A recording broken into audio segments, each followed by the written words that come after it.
Hello बच्चों, let's read the question. Question says the maximum growth rate occurs in. So question में पूछा गया है कि जो सबसे ज़्यादा ग्रोथ रेट होता है वो कब होता है। चार ऑप्शन दिए हैं जिसमें फर्स्ट है stationary phase, second senescent phase, third lag phase and fourth exponential phase.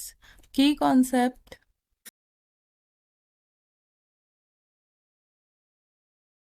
plant growth rate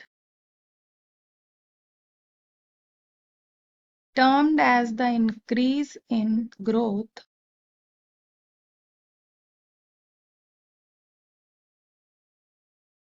per unit time।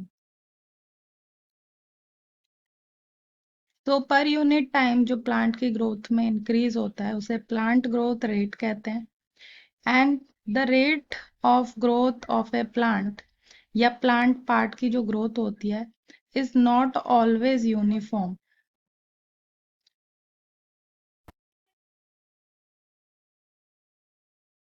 तो हमेशा एक ही जैसी ग्रोथ नहीं होती है। जो ग्रोथ है वो कभी कम होती है, कभी ज़्यादा होती है। So sometime it is slow and other times rapid. And अगर हम इसे प्लॉट करते हैं, the increase in number that is growth rate against time.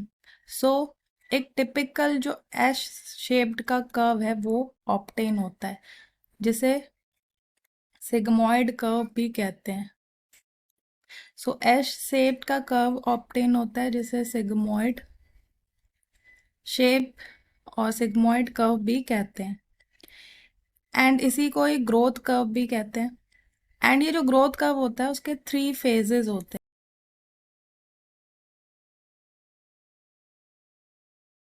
First phase होता है लैग फेज।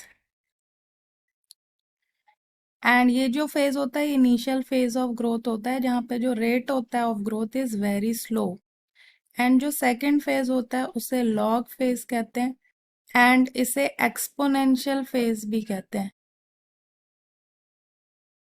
यहाँ पे जो ग्रोथ होती है वो रैपिड ग्रोथ होती है due to availability of nutrients. तो न्यूट्रिएंट जो होते हैं वो बहुत ज़्यादा अमाउंट में होते हैं, इसलिए यहाँ पे ग्रोथ बहुत रैपिड होती है। Then stationary phase. Stationary phase जो होता है, यहाँ पे जो ग्रोथ रेट होता है वो स्टार्ट होता है decreasing and then finally stop.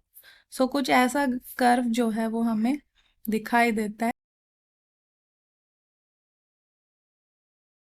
अगर हम इसे प्लॉट करें, growth on y-axis and time on x-axis, सो हमें कुछ ऐसा ग्राफ मिलता है।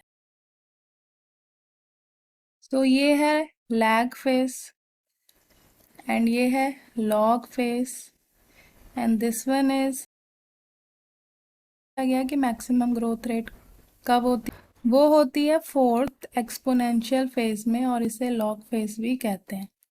First, second and third incorrect है क्योंकि स्टेशनरी फेज में ग्रोथ स्टॉप हो जाती है, लैग फेज में बहुत स्लो ग्रोथ होती है और जो सेनेसेंट फेज होता है उसमें सेल डेथ होती है।